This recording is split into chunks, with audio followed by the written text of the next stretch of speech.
Hello, how are you today? Well, I'm here to talk about some history, some feuding that went on. Most of you have probably heard of the Hatfields and the McCoys, but there were other feuds that went on in Kentucky besides the Hatfields and the McCoys. And I want to talk today about the French Eversole feud. And it involves a lot of my family names, the Combses, because the Frenches and the Eversoles fought each other, but the Combses were the ones that tried to come in and bring some of the Frenches and the Eversoles to justice and to stop the feuding.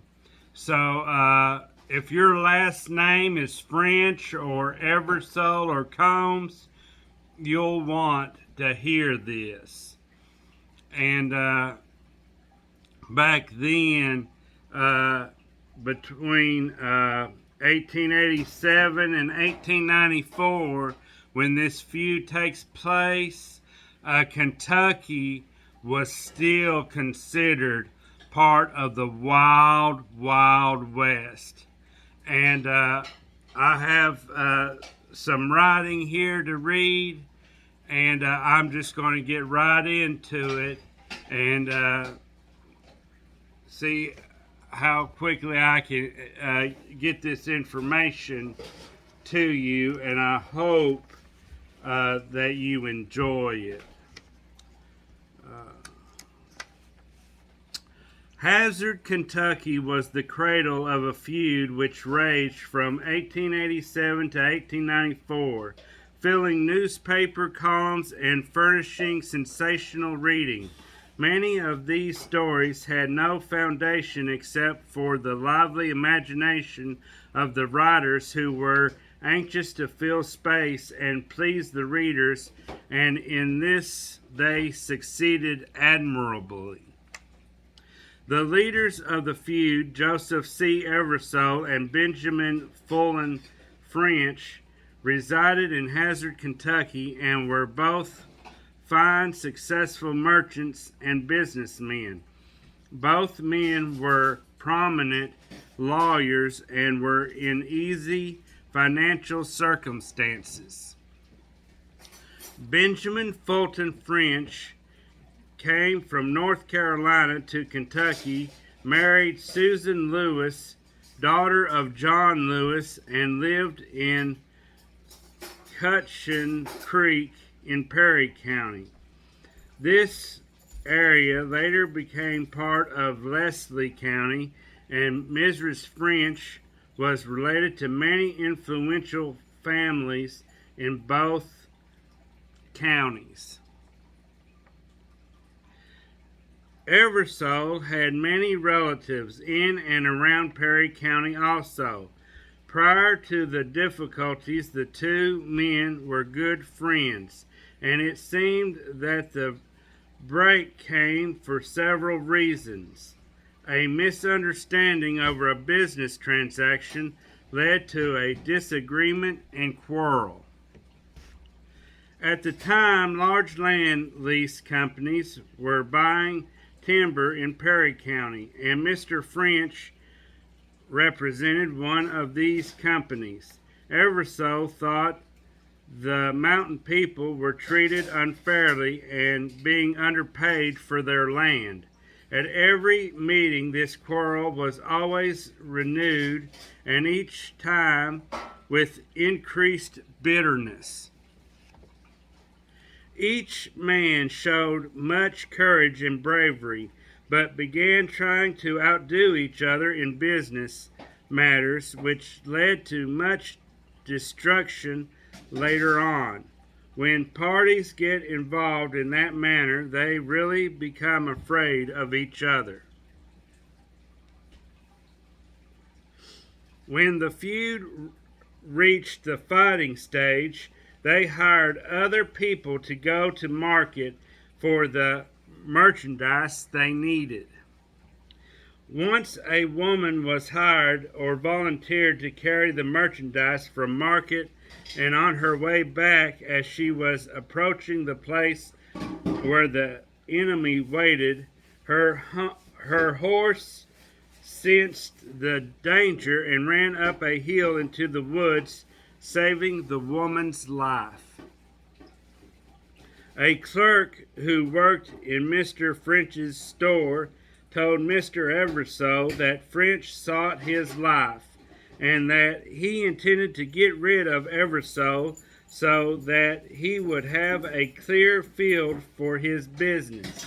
The clerk also told him that hired assassins were to be used, and that he, the clerk, was to do the hiring with the promise of a nice sum of money and a partnership with French in the business.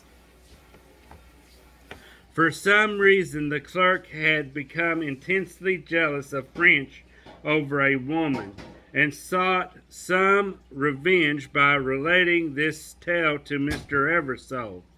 Eversole was in doubt about the truth of the statement, and requested that a sworn affidavit be made. This was readily prepared with much detail and skill, dismissing all his doubt about Eversole at once, prepared to meet his enemy. French saw the gathering of the fully armed force and surrounded himself with an equally strong force. Both belligerents kept busy recruiting their friends and relatives in and around Perry County. Some joined the clan simply because of kinship or friendship, but most were attracted by promises of good steady pay and an opportunity to violate the law as they would never dare to do single-handedly.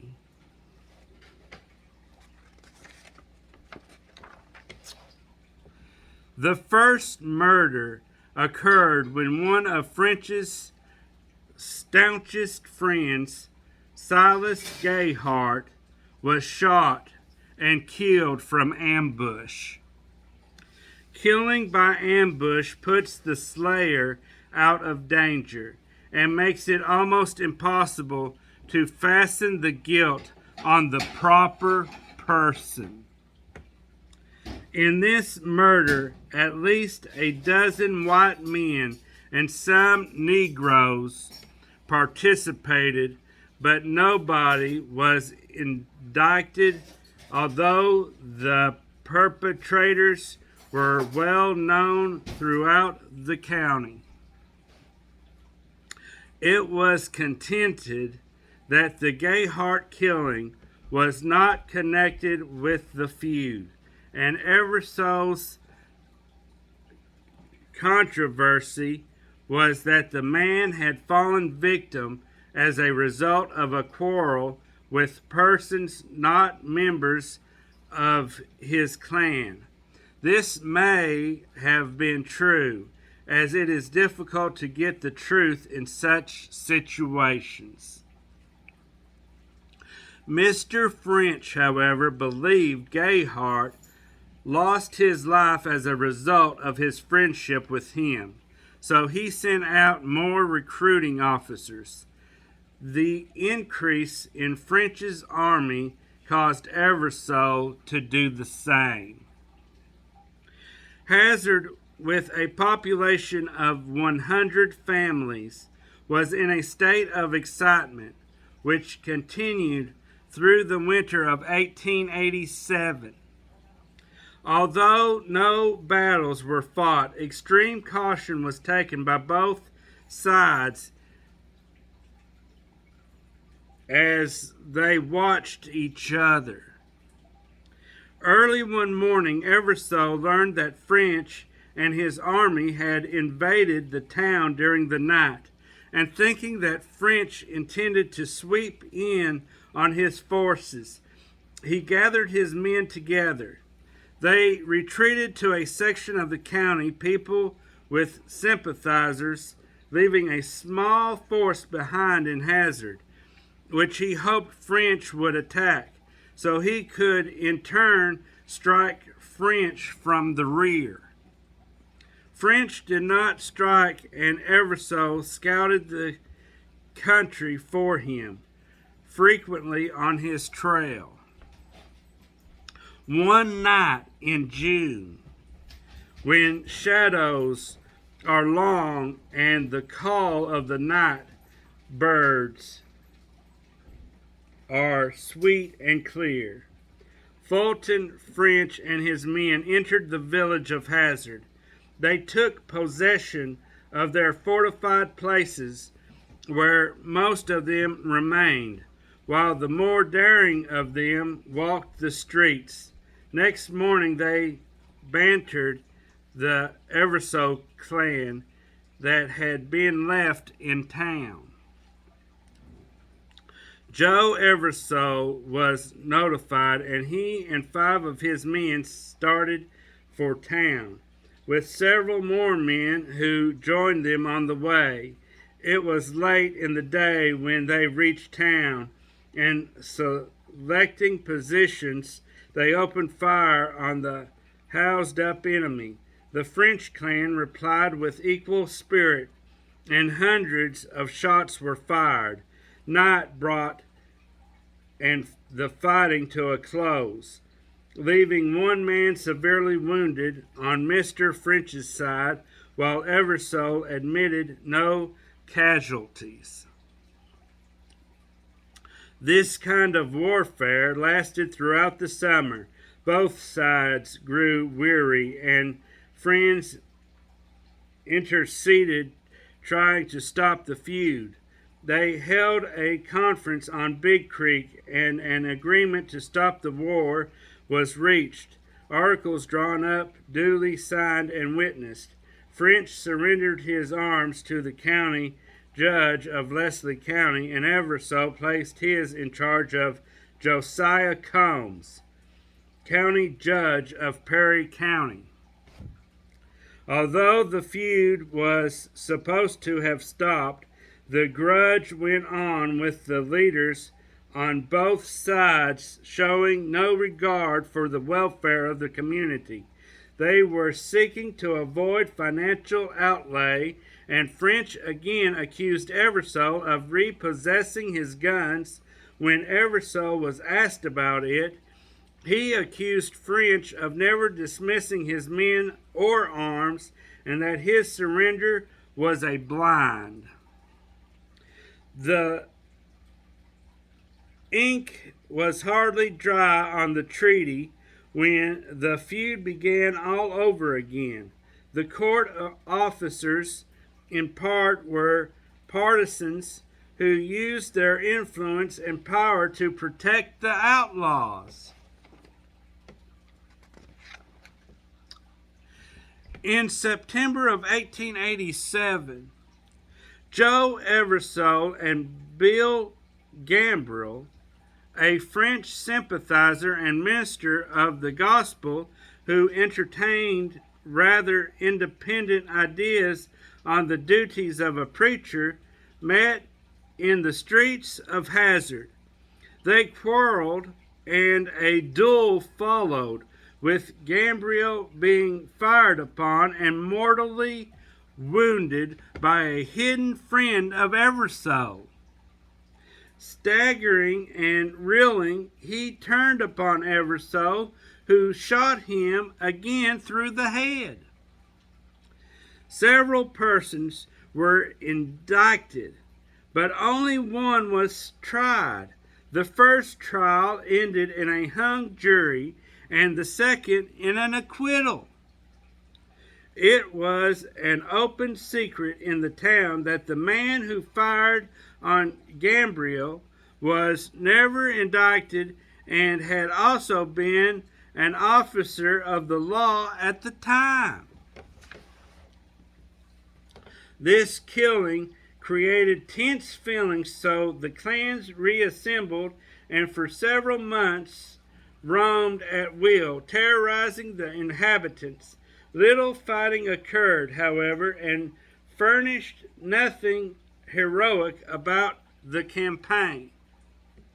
The calm was short lived, and on April 15th, 1888, Joseph Eversole, who was 35 years old, and a young man named Nick Combs, who was 21 years old, were assassinated at Big Creek while on their way to Hyden to attend court.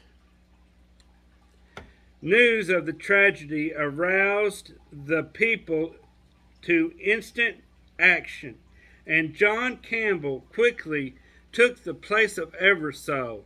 He surrounded the town with guards and ordered them to shoot anyone who dared pass into town without first giving the password. This rigid order resulted in his own death when a half-asleep sentry shot him accidentally. Shade Combs conceived the idea to end the war by killing certain obnoxious members of the French clan. But word of his plan got around, and he was shot from ambush while saddling his horse. This was followed by the death of Elijah Morgan, a brother-in-law to Eversole. Yet he was a French adherent. He was also shot from ambush on the morning of October 9th, 1888, as he and Frank Grace were going to a tavern to try to bring the two sides together in an agreement to stop the war. By this time, the governor and Judge Lilly requested that state troops be sent to Hazard. The judge's letter read, "French has 13 or more men well armed," and he admitted the cowardice of the entire population. Actually, the authorities had never put the law-abiding citizen element in a position to show what they would do. On October 29, 1888, Governor S.B. Buckner ordered troops to Hazard, and Adjutant General Sam E. Hill, in a letter to the governor, gave the report which follows. Left Frankfort October 31st, 1888. Went by train to London, Kentucky, then wagon on to Hazard. Very hectic journey with roads full of mud and water. Hazard contains 100 families when people are all at home, but only 35 were at home when he reached there. 10 men have died during the past 2 years, and county authorities have failed to act with any degree of promptness or vigor. What this is all about I cannot say. Some say it was a business rivalry. Others said there was a woman in the case, and I think it's attributable in part to both causes. Captain Sahan's report to the Adjutant General on November 3rd, 1888 says, we camped on hill back of courthouse, 200 yards distance, offered protection to court. I noticed that in charging the jury, the judge passed lightly over murder. Perhaps the most important event of the trip was the formation of a military company in Hazard, made up of men involved in the feud. The expedition impressed the people that the state was truly determined to assist her power, and that those involved would no longer defy the law. Police power of the state was feared. In his letter to the governor, the adjutant general went on to say, there are no churches of any kind, few schools, and half the murders are never made known to the public. Many people live in poverty. More than 20 men have been killed in this feud, most from ambush. After the troops left Hazard, the same chaotic condition returned. A number of indictments were made against the lawbreakers, but without the troops to protect them, it was useless. At the November term of court, Judge Hill requested Honorable W. L. Hurst to act as special judge. The Battle of Hazard Courthouse occurred November 7th and 8th, 1889. On the fourth day of court, much disorder was observed, and on the fifth day a volley of shots rang out and the whole courtroom was vacated. People left the streets and went into taverns and other places of protection. Most of the shooting was done by a man named Campbell, who was assembled with a group of his friends on Graveyard Hill. The incident started in the spirit of hilarity and was caused from overindulgence of drink. Mr. Davidson, who owned a store nearby, saw Campbell waving his smoking revolver in the air, went to get his gun and shot and killed Campbell. The fight continued and the Eversoles took possession of the courthouse. Two of French's men, Jess Fields and Bob Prophet, who were isolated in a jury room, jumped from a window and ran to the jailer's house for protection.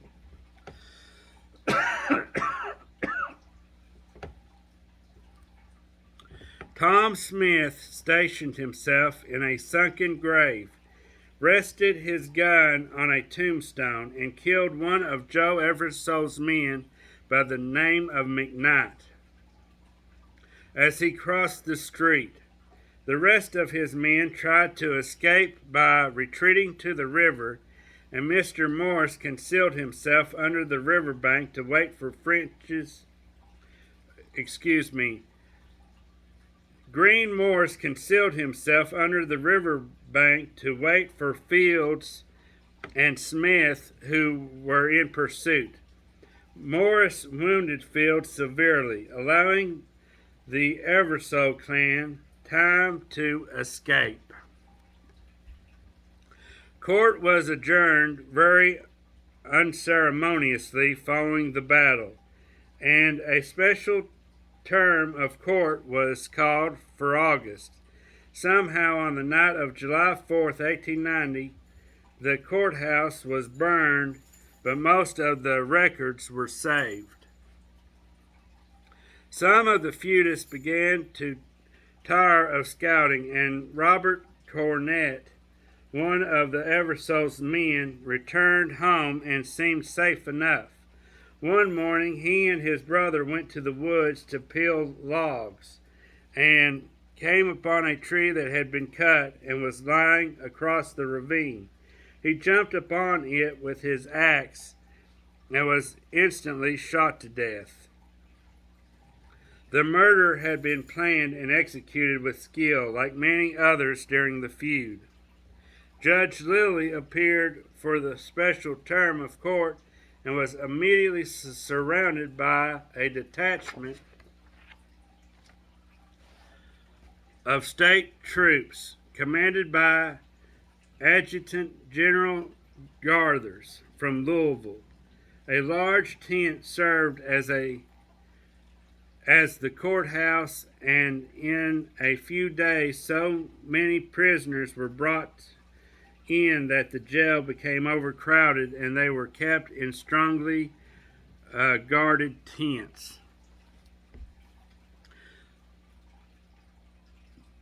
The cases were called quickly and the accused presented for court, while some were transferred to Clark County for trial. The last day of court was commonly called Blanket Court. The backbone of the feud was finally broken in a strange and welcome calm to the little mountain town.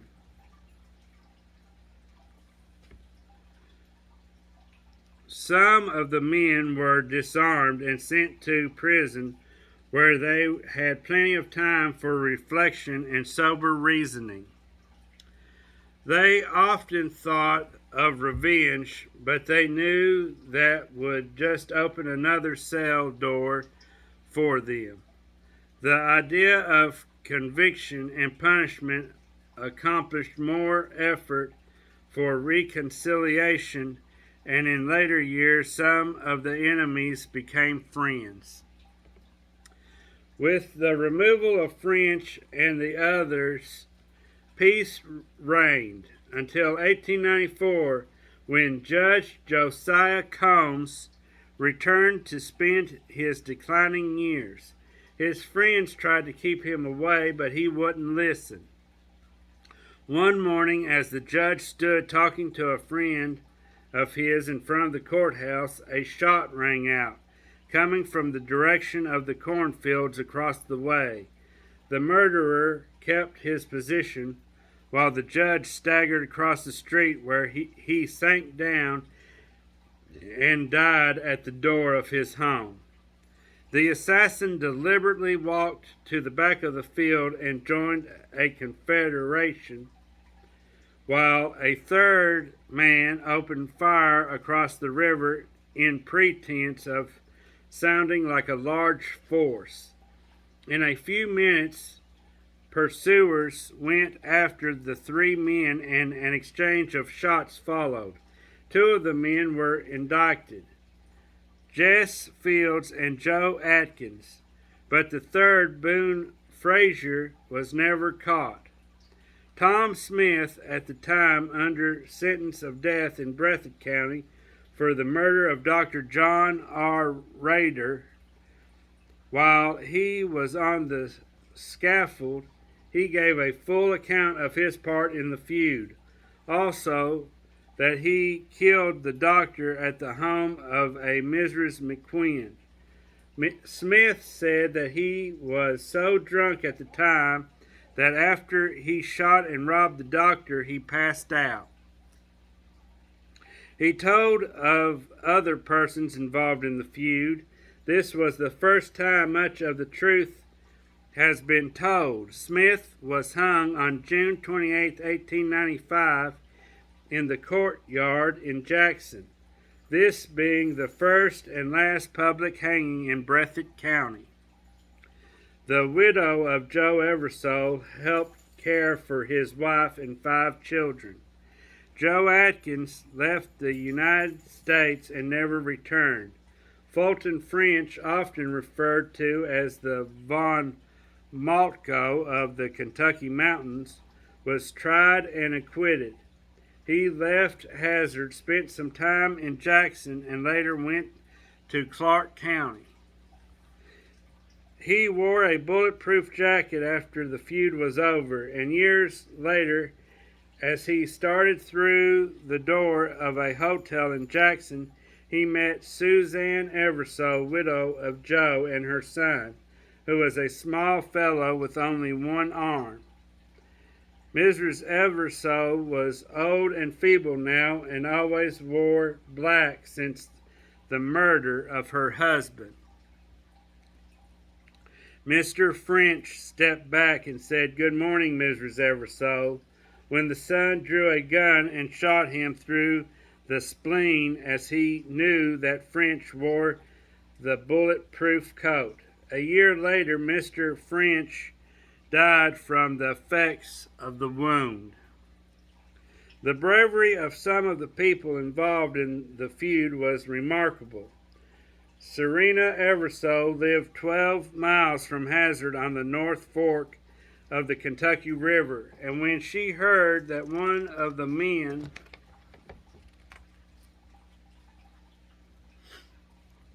was shot.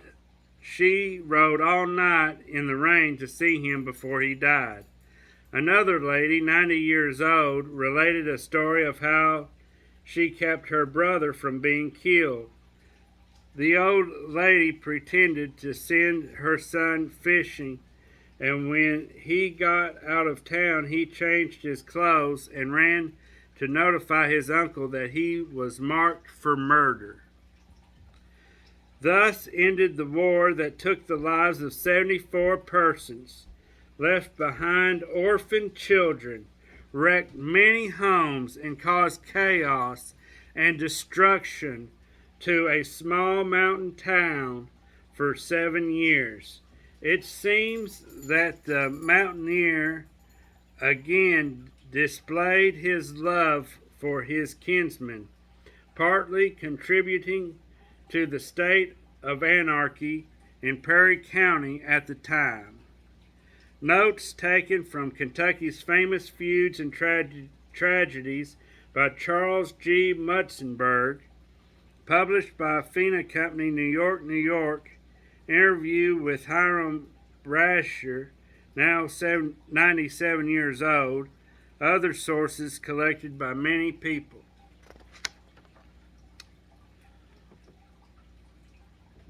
Well,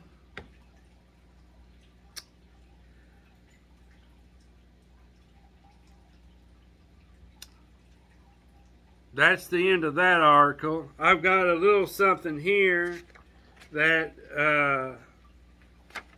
is a letter that talks about the death of Nicholas Combs, and I want to read it. The death of Nicholas Combs. On the 19th day of April 1889, Alice Combs, Alcy or Granny Dutch, was sweeping her yard at the Granville Combs house, about 4 miles north of Hazard, Kentucky. She had an uneasy feeling and kept looking down the road. Her son, Nicholas Combs, had gone to Hayden from Hazard. Alice's brother, Josiah H. Combs, which was judge, and Joseph Eversole, Nick's best friend, were going with him to attend court at Hayden, the county seat of Leslie County, Kentucky. Nick was riding her horse, John. She went in the house, and just as she came back outside in the yard, she saw the large bay horse coming up to the fence. His saddle was empty, and there was blood on the saddle. She pulled her apron off and threw it over the saddle and rode to Nick's house up Big Creek. About 5 miles from the house, she found Nick lying on the side of the road. He had been shot several times and his eyes were shot out. Nicholas was still alive and lived for a few minutes after she found him. Joe Eversole had been shot about the same number of times as Nick. Joe Eversole was dead. Nick's mouth was full of blood and couldn't talk to his mother. Nick and his friend Joe were buried in the same coffin and the same grave. On the same day, Susan Eversole, daughter of Josiah H. Combs, was taking her 3 young children to church. Her 2 oldest sons, Cassius and John B., were in Virginia studying at law school. Her husband, Joe Eversole, was a merchant and always insisted on her wearing nice clothes.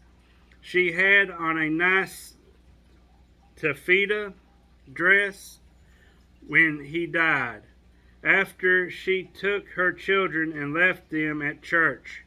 She went to spend the day with her Aunt Sarah Hunley, who was keeping house for her dead sister's husband. Ira J. Davidson was clerk of Perry County at the time. The pastor of the church at that time was a visiting preacher. They were serving dinner for the preacher and had a fine dinner ready to set on the table when a man arrived and told them Joe Eversole had been killed. He came to take her to town. There was blood on the saddle of the horse. He brought Joe Eversole's horse, ran across Town Mountain, across Big Creek, across the Kentucky River, and passed through town on his way home. Nicholas Combs and Joe Eversole were murdered by men who ambushed them, hidden behind a screen of bushes. The men who ambushed them and killed them were sent to prison and later pardoned. Tom Smith later confessed and said that he walked out in the road to see if Nicholas Combs was dead. Nick said, "Tom, don't shoot me again. You have already killed me." He then shot Nicholas Combs's eyes out. Joe Eversole had earlier had trouble with a man named Fult French, but had made friends and said that they would not cause each other any more trouble. This feud was known as the French and Eversole War. It was a bloody feud. I was only a little girl, little more than 4 years old, but I can still see Uncle Nick and his eyes shot out, and my grandmother Alice Combs stuffing my Uncle Nick's eyes with cotton as she made him ready for burial. Nick Combs was half-brother to Ira J. Davidson, my father. My grandmother married Granville Combs after her first husband, Joe Davidson, died. So that's the end of that letter, which details a lot more about the death of Nicholas Combs. Well, I hope you enjoyed that reading. I enjoyed reading it to you. Today is Sunday, and it's just a few days after Thanksgiving. And after reading that, it makes me thankful that we no longer live in the wild, wild west of Kentucky, and that we have a law and order to keep folks from getting armed and wreaking havoc across counties and across Kentucky. And that's the way it would be if we didn't have our law